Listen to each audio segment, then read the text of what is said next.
नमस्कार, times of Swaraj के खास कार्यक्रम राजपथ में आप सबों का स्वागत है और मैं हूं संतोष सिंह। और आज हम राजपथ में चर्चा करने जा रहे हैं कि क्या सरयू राय फिर से इतिहास दोहराने जा रहे हैं। जी हां, जिस तरीके से धनबाद में विपक्षी नेताओं की गोलबंदी होनी शुरू हुई है सरयू राय के पक्ष में, लग तो कुछ ऐसा ही रहा है। खबर धनबाद से है, जहां कुख्यात अपराधी या यूं कहे 49 से अधिक आपराधिक मामले के आरोपी ढुल्लू महतो, जिन्हें बीजेपी ने अपना उम्मीदवार बनाया है, उसके खिलाफ सरयू राय चुनाव लड़ने का ऐलान कर दिया।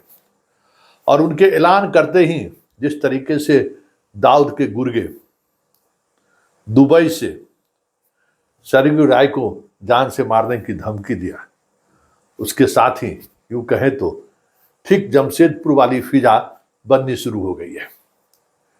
कल तक इसको लेकर जो खामोशी दिख रही थी, ठीक जमशेदपुर की तरह ही अब झारखंड मुक्ति मोर्चा झामुमो हेमंत सोरेन की पार्टी ने भी जमशेदपुर में जिस तरीके से समर्थन किया था रघुवर दास के खिलाफ सरयू राय को, उसी तरीके से विधिवत प्रेस कॉन्फ्रेंस करके उन्होंने संकेत दे दिया है।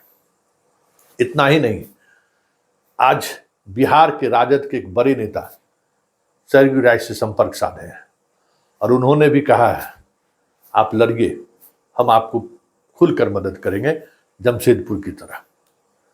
इतना ही नहीं, कांग्रेस के अंदर भी इस बात को लेकर मंथन शुरू हो गया है कि अगर जमशेदपुर वाली स्थिति बनी जो बनती हुई दिख रही है, फिर इसका असर सिर्फ झारखंड लोकसभा पर ही नहीं पड़ेगा, बिहार के लोकसभा पर भी देखने को पड़ेगा। इसलिए कांग्रेस भी अब उम्मीदवारों को लेकर एक अलग तरीके से सोचना शुरू कर दिया है। और आज झारखंड धनबाद में क्यों लोग इतना परेशान हैं? जंगल नहीं है जो टाइगर आ गया, बाघ आ गया, डराने की कोशिश कर रहे हैं। हम समझते हैं जो लोग इस तरह की बातें करते हैं उसमें कोई दम नहीं होता है। सरयू राय जी संजीदा व्यक्ति हैं, अपनी चिंता व्यक्त करते होंगे, लेकिन मैं ये मानता हूं किसी को चिंता करने की जरूरत नहीं है। कुछ संकेत भी उन्होंने इशारों में ही दे भी दिया है। मतलब अमित शाह और मोदी की घेराबंदी अब धनबाद में होने वाली है, ये साफ अब दिखने लगा है।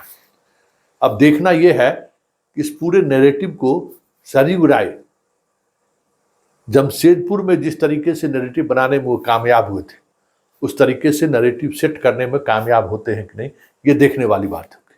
वैसे जिस मिजाज के सरयू राय हैं और जिस अंदाज में वो धनबाद की तरफ या धनबाद के कोयलांचल के अपराध सरगना अपराध वर्ल्ड को लेकर हमलावर हैं, कोशिश उनकी यही है कि ये एक अपराधी और एक स्वच्छ छवि के व्यक्ति के बीच ये लड़ाई है, ये नैरेटिव सेट हो।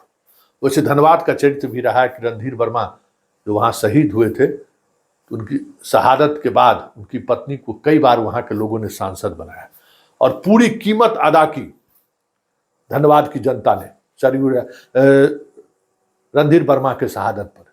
वहाँ का मिजाज भी रहा है, भले ही कोयलांचल में अलग अलग गैंग काम करता हो, सिंह मेंशन का एक अपना गैंग है, नीरज सिंह का एक अपना गैंग है, ढुल्लू महतो का अपना गैंग है, गैंगवार अपने तरीके से होता रहता है, फिर भी धनबाद के लोग अमन पसंद हैं। धनबाद के लोग इतने तरह के आपराधिक गैंग के बावजूद भी सत्ता और हिंसा के खिलाफ खड़ा होते रहे हैं।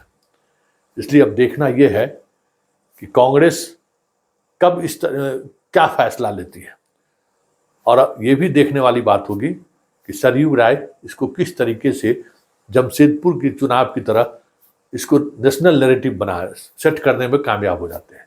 क्योंकि ये तय है कि ढुल्लू महतो का प्रत्याशी बनाना और सरयू राय का खड़ा होना स्वाभाविक तौर पर राष्ट्रीय स्तर पर मीडिया का फोकस का केंद्र धनबाद बन जाएगा, ये साफ है।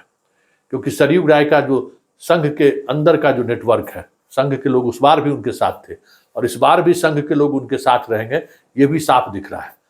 क्योंकि जिस तरीके से एक अग्रवाल को वहां धमकी दी गई है, मारवाड़ी समाज के वो संगठन के नेता हैं, उससे साफ ये लग रहा है कि अब इनके साथ उस तरीके की भी घेराबंदी शुरू हो गई है, मतलब गोलबंदी शुरू हो गई है, जो जमशेदपुर में देखने को मिला था कि संघ के पुराने से पुराने स्वयंसेवक प्रचारक सरयू राय के समर्थन में वोट मांगने के लिए पहुंच गए थे।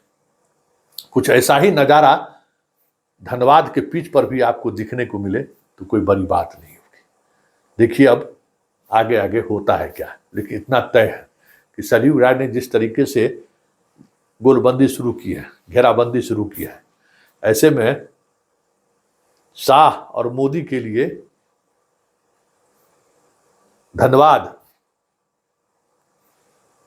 हार का बड़ी वजह राष्ट्रीय फलक पर बन जाए तो कोई बड़ी बात नहीं होगी।